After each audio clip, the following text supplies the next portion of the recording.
வணக்கம் அன்பு நேயர்களே. உங்களோடு பேசி மகிழ்வது உங்கள் சித்தயோகி பேரம்பளவாணன். அணுவின் ஆற்றல் மனிதர்கள். எனவே அணு என்ற யூடியூப் சேனலை பயன்படுத்தி அதன் மூலமாக வருகின்ற நல்ல பழக்க வழக்கங்களை பயன்படுத்துங்கள், உயருங்கள், வாழுங்கள். வாசகால் பூஜை செய்வது ஏன்? வாசகால் நம்மை வாழ வைக்குமா? நம்மை வாழ வைப்பது வாசகால்? இப்படி பல கேள்விகளை கேட்டதன் மூலமாக இப்பொழுது வாசகாலை பற்றி கூறுகிறேன். நம்மளுடைய வாசல்காலின் முன்பகுதியில் நாம் மஞ்சள் குங்குமம் தடவி அதன் மூலமாக வாசக்காலை தினதோறும் பூஜிக்கிறோம். குறைந்தது வெள்ளி செவ்வாவது நாம் செய்து வருகிறோம். அதேபோல் வாசலுக்கு பின்பக்கம் எப்படி வைத்திருக்க வேண்டும் என்பதற்கு தான் இந்த உதாரணம். மேலே இருக்கின்ற மகாலட்சுமி படத்தை நாம் வைக்க வேண்டும் மையப்பகுதியில்.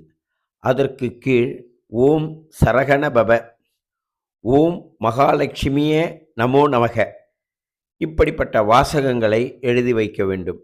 நாம் எப்பொழுதும் வெளியில் செல்லும் பொழுது நம்மளுடைய வாசலை திறக்கும்போது மேலே இருக்கின்ற மகாலட்சுமியின் தரிசனத்தின் கீழ் நம் சிரசானது செல்லும். அப்பொழுது வாசக்கால் நம்மை வாழ்த்தி அனுப்புகிறது என்பது அர்த்தம். அப்படிப்பட்ட உன்னதமான அர்த்தத்தை புரிந்து கொண்டு நம் முன்னோர்கள் நமக்கு என்ன செய்திருக்கிறார்கள் என்றால், வாசகால் பூஜை என்ற ஒன்றை நமக்கு காட்டியிருக்கிறார்கள். ஒரு குழந்தை ஒரு வீட்டில் வளர்ந்து அது வேறொரு வீட்டிற்கு சென்று அதுதான் என் வீடு என்ற எண்ணத்தோடு அதை கூட்டி முழுவி சுத்தம் செய்து அந்த பகுதியில் இருக்கின்ற எல்லா இடத்தையும் ஒழுங்குபடுத்தி பூச்செடிகளை வைத்து நல்லா பராமரித்து வாழ்வது ஒருபுறம் நம்மளுடைய வாஸ்துவை சரி செய்தாலும் கூட வாசகால் பூஜை என்பது மிக மிக உன்னதமானது ஒரு பெண்ணுக்கு. அப்படி வாசகால் பூஜையை முன்பகுதியிலே செய்து வருவார்கள். அங்கே தோரணங்கள் கட்டி தொங்க விட்டிருப்பார்கள். மாயிலை தோரணம் இருக்கும். அதே நேரத்தில் தென்னங்குருத்து தோரணங்கள் இருக்கும். இதெல்லாம் நாம் உள்ளே செல்லும்போது நம் உடலில் உள்ள தீய ஆறாக்களை சரி செய்வது. ஆறாக்கள் என்பது என்ன? ஒரு மனிதன் கிட்டே வரும்போது அவன் மீது கொண்ட ஒரு வாசனை இல்லை துர்வாசனை. அந்த துர்வாசனை இருந்தால் நம்மை எப்படி பார்ப்பார்களோ அதேபோல் நம்மோடு காற்றானது தேவையில்லாத காற்று நம் உடலில் வந்து அமர்ந்து கொள்ளும். அப்படி அமரும்போதுதான் அங்கே என்ன கூறுகிறார்கள்? அணுவுக்கு அணுவாய் அப்பாலுக்கு அப்பாலாய் கணுமுனிற்றி நின்ற கரும்பு உள்ளே காட்டி வேடமும் நீரும் விலங்கு நிறுத்தி ஊடுமை தொண்டர் குழாத்துடன் நிறுத்தி 5 கரத்தின் அரும்புதன் நெஞ்சு நிறுத்திய என்று சொல்லி ஔவையார் அவர்கள் தன்னுடைய பாடலில் கொண்டு வருவாங்க.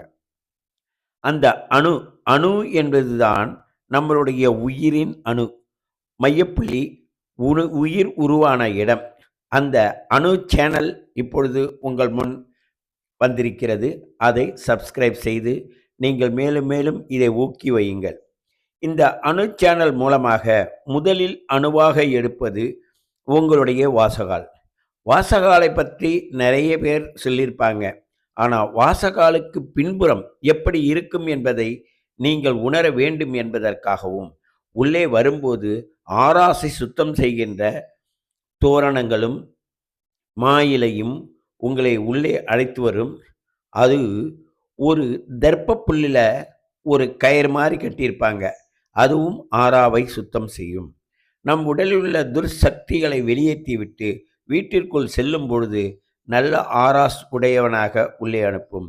அதேபோல் நாம் பல சூழல்களிலிருந்து வீட்டிலிருந்து வெளியேறி செல்லும் பொழுது அந்த வீட்டிற்கு வெளியே செல்லும் போது அண்ணாந்து பார்த்தால் மகாலட்சுமி நிற்பது போல் இருக்கும். அந்த மகாலட்சுமியை வணங்கிவிட்டு வாசகாலை வணங்கிவிட்டு நாம் வெளியே செல்லும்போது அற்புதமாக சென்று வருகின்ற அன்றைய நாள் உங்களுக்கு சிறப்பானதாக இருக்கும். உங்களுக்கு தேவையான சக்திகளும் பலமும் பொருளாதாரமும் நிறைய கிடைக்கும். ஆகையினால் வாசகாலுக்கு பின்புறமாக என்னை பலரும் கேட்டுக்கொண்டார்கள், எப்படி வைக்க வேண்டும் என்பதற்காக இந்த கருத்தினை உங்கள் முன் வைக்கின்றேன். நீங்கள் வாசகாலுக்கு பின்புறம் ஒரு வாசகம் எழுதுங்கள். ஓம் சரகண பவ, ஓம் ஹ்ரீம் சரகண பவ, ஓம் ஸ்ரீம் சரகண பவ. ஏதேனும் மூல அட்சரத்தை அதில் வைத்து அதை ஓம் சரகண பவ, ஓம் ஹ்ரீம் சரகண பவ இப்படி சொல்லி வந்தால் உங்களுடைய வெளியில் செல்லும்போது முருகப்பெருமானை மனதில் நினைத்து செல்லுங்கள். சரகண பவ என்ற அந்த அட்சரம் உங்களுக்கு தெம்பும் தைரியமும் மனோபலமும் வெற்றிகளையும் எதிரிகளை சமாளிக்கின்ற ஆற்றலையும் தந்து உங்கள் வாசகாலிலிருந்து உங்களை வெளியே அனுப்பும். உள்ளே வரும்போது மகாலட்சுமியை நாம் வணங்கி வருவதுதான் வாசகாலை தொட்டு கண்ணில் ஒத்தி கொண்டு நாம் உள்ளே வருவோம். அப்பொழுது வரும்பொழுது வெள்ளி செவ்வாய் மறந்துடாம ஒரு எலுமிச்சம்பழத்தை அறுத்து அதில் குங்குமத்தை நினைத்து அதை இரு வாசகால்களுடைய கீழ்பாகத்தில் வைத்து விடுங்கள். கண் திஷ்டி, ஓமல், வாய்ப்புணாத்தல் இவைகள்லாம் இருக்குதுன்னா ஒரு எலுமிச்சம்பழத்தை 4 புறமும் கட்டி அதற்கு மஞ்சள் குங்குமம் வச்சு அதை வாசகாலுக்கு முன்புறத்தில் வைங்க. இது ரெண்டும் முன்னாடி 2 கீழையும் 1 மேலையும் தொங்கும் பொழுது உங்களுடைய ஆறா சுத்தமாக இருக்கும். உங்களுக்கு கஷ்டம் என்பதே வராது. அதற்கு தான் நம் முன்னோர்கள் வாசகால் பூஜை என்பதை வைத்தார்கள். அதேபோல் இன்று நான் இதை பற்றி பேசிக்கொண்டிருக்கின்றேன். வீட்டில் வந்து குருவி கத்துக்குது. ஏன் குருவி கத்துதான்? அப்போ இது செய்வது சரி, இப்படி சொல்வது சரி என்பதை இயற்கை ஒத்துக்கொள்ளுது.